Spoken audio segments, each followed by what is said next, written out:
Oke. Assalamualaikum warahmatullahi wabarakatuh. Waalaikumsalam warahmatullahi wabarakatuh. Ada seorang bijak berkata, Jalan-jalan. masa depan adalah milik seseorang yang mempersiapkan untuk hari ini. Oke, saya perwakilan dari kelompok 4. Izinkan kami untuk mempresentasikan materi kami. Ada 2 materi yang akan kami bawakan pada hari ini, yaitu materi pelapukan dan juga materi erosi. Oke, nama saya adalah Salsabila Dewi Aprianti dan Nama saya Lutfi Ramadhani. Di sini saya akan membawakan materi tentang erosi. Saya Junela Hairunisa akan menjelaskan materi tentang penyebab terjadinya erosi. Saya Kadidita. Saya akan membawakan materi tentang dampak dari erosi dan pelapukan. Oke, materi pertama yang kita bahas adalah pelapukan. Silakan.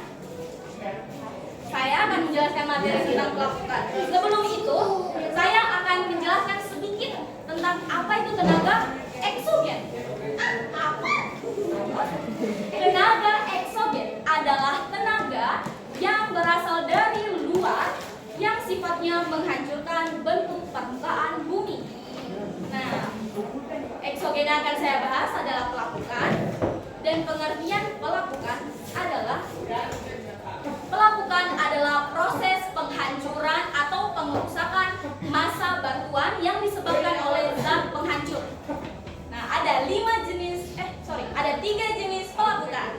Pelapukan fisika atau pelapukan fisik atau pelapukan mekanik, dan pelapukan kimiawi, pelapukan biologis. Pelapukan pertama yang akan saya bahas adalah pelapukan fisika.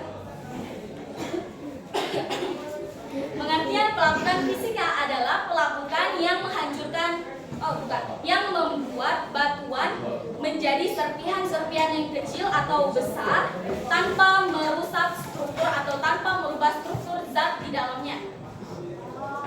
Ya, ada 5 jenis pelapukan fisika. Ada stress release, yang itu batuan stress release seperti ini ya. Ini biasa terletak di kaki gunung berapi. Kaki gunung berapi, stress release adalah batuan yang melepaskan kekaran karena disebabkan oleh tekanan dari gunung api tersebut. Nah, dia membentuk lapisan-lapisan seperti bawang, seperti ini yang disebut dengan sheet. Oke? Oh, itu dari mana atau Dari batuan. Oke, yang kedua adalah frost action and hydrofracturing. Adalah pembekuan air di dalam batuan. Seperti ini. Nah, prosesnya adalah ketika air hujan atau air di sekitaran batu masuk ke dalam batu melalui celah-celah batu tersebut dan membeku di dalamnya, dan beku tersebut menghasilkan retakan di dalam batuan. Ketika air tersebut menguap, maka meninggalkan retakan, dan hal itu terjadi terus menerus. Nah, hal itu juga dapat menyebabkan kerapukan dan pelapukan. Ada lagi salt watering. Hampir sama dengan pembekuan air di dalam batuan. Salt watering adalah ketika mungkin air di sekitaran laut atau air laut memasuki celah-celah batuan, dan air tersebut mengandung mineral tersebut berkembang, dan ketika mineral berkembang, ujung-ujung mineral tersebut sangat tajam dan merusak struktur batuan. Nah, hal itu meninggalkan retakan-retakan di batuan tersebut yang menghasilkan pelapukan. Setelah itu ada insulating weathering, akibat pemanasan dan pendinginan secara tiba-tiba atau secara cepat. Hal itu biasa terjadi di gurun. Apakah kalian tahu di gurun suhu pada siang hari itu berapa kira-kira? 45 derajat. Oke. Dan suhu di malam harinya, ada yang tahu kira-kira berapa? Ini juga mind blowing sekali. Minus 4 sampai minus 8 derajat Celcius. Pada malam hari. Makanya akibat dari perubahan suhu yang ekstrim membuat batuan menjadi rapuh. Nah, prosesnya adalah ketika panas tiba atau panas meresap ke dalam batuan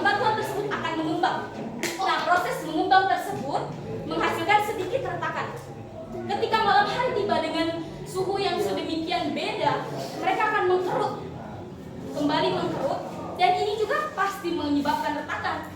Dan ini terus terulang setiap hari, dan setiap tahun ada 365 hari. Tentu saja akan rapuh dan Habis. terus dia berubah jadi pasir-pasir, butiran-butiran. Makanya tidak heran di gurun pasir terdapat banyak pasir. Betul sekali. Selanjutnya adalah alternative wetting and drying. Prosesnya sama seperti tadi pemanasan dan pendinginan. Dia airnya terserap terus menguap, dan rapuh. Terus ada pelapukan kimia yang kedua. Pelapukan kimia merupakan pelapukan penghancuran massa batuan disertai dengan perubahan zat struktur dalam batuan tersebut. Sebagai contoh ada ini, dan juga Kalian lumutan enggak? Lumutan ini organik saya. Oke. Oke, ada berapa jenis ya? Kalau saya tidak salah ada 3 jenis pelapukan. Pelapukan kimia, sorry. Pelapukan kimia adalah hidrolisis air. Mana hidrolisis air? Oh ini. Oke, perhatikan. Hidrolisis air hujan akan meningkatkan tingkat pH. Tingkat pH yang akan meningkatkan tingkat keasaman. Seperti yang kita tahu, pH sendiri adalah alat untuk mengukur tingkat keasaman. Nah, naiknya tingkat pH tersebut menyebabkan batuan-batuan ini mengalami korosi. Nah, korosi ini bisa menyebabkan kelapukan dan pelapukan. Yang kedua ada oksidasi. Ini merupakan contoh oksidasi. Apa itu? Mirip seperti paku yang terkarat, oksidasi merupakan batuan yang memiliki banyak mineral besi dan mengalami hampir seperti perkaratan ya. Nah, jika sudah seperti ini, seperti yang kita tahu, besi pun berkarat dan akan menjadi rapuh.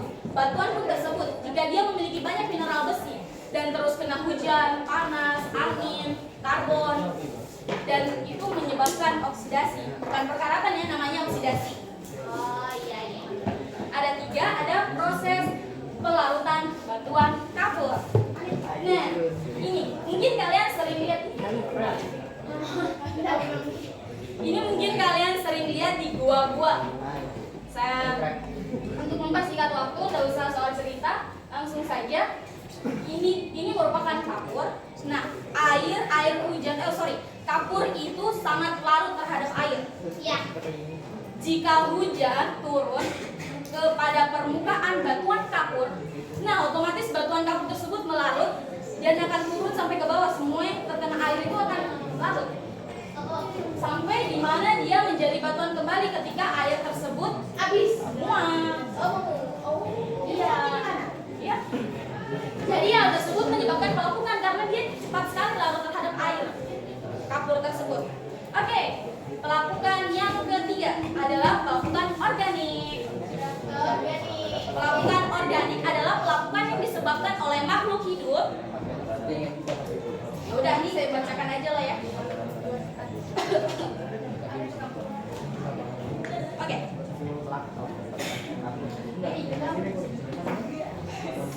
Kenapa nih? Pelapukan biologi atau organik adalah pelapukan yang terjadi karena ada peran organisme-organisme hidup seperti manusia, tumbuhan, mikroorganisme, dan lain-lain. Nah, contohnya adalah ini. Seperti yang kita lihat, mungkin kalian tidak asing dengan lumut-lumutan yang ada di batuan. Nah, prosesnya adalah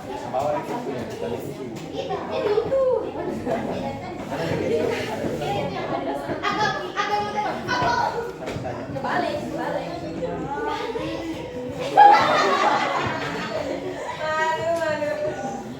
Enggak ada. Ayo. Pakai real saja.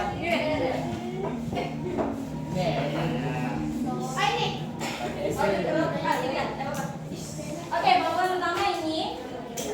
Nah, kenapa bisa lumut itu menyebabkan pelapukan? Karena terjadinya lembab. Lembab. Ya, lembab juga Lembab termasuk. gitu, lembab. Kenaikan tingkat pH atau tingkat keasaman. Nah, tadi.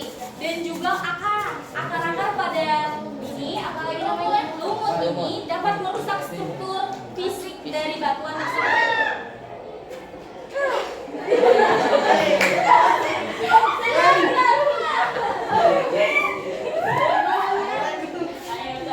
Nah, karena rusaknya struktur pada batuan struktur fisik pada batuan tadi menyebabkan kerapuhan. Nah ini jelas sih main glowing sekali. Glowing ya. Ini adalah gambar gambar batuan yang terbelah akibat penetrasi akar oleh tumbuhan. Jadi prosesnya adalah ketika mungkin masih kecil ada tanah di atas akar. Ada tanah di atas akar mungkin ya.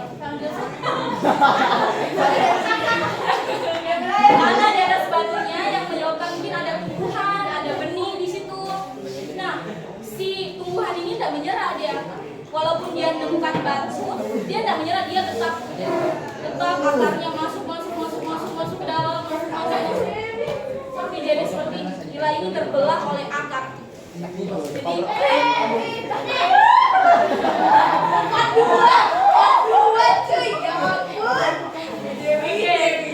Jadi itu materi saya tentang pelapukan. Kesimpulan dulu, kita simpulkan dulu tentang materi pelapukan ya. Oke, faktor yang sangat erat dari pelapukan adalah apa kira-kira? Faktor yang sangat mempengaruhi pelapukan. Rayap. Satu yang paling utama. Rayap.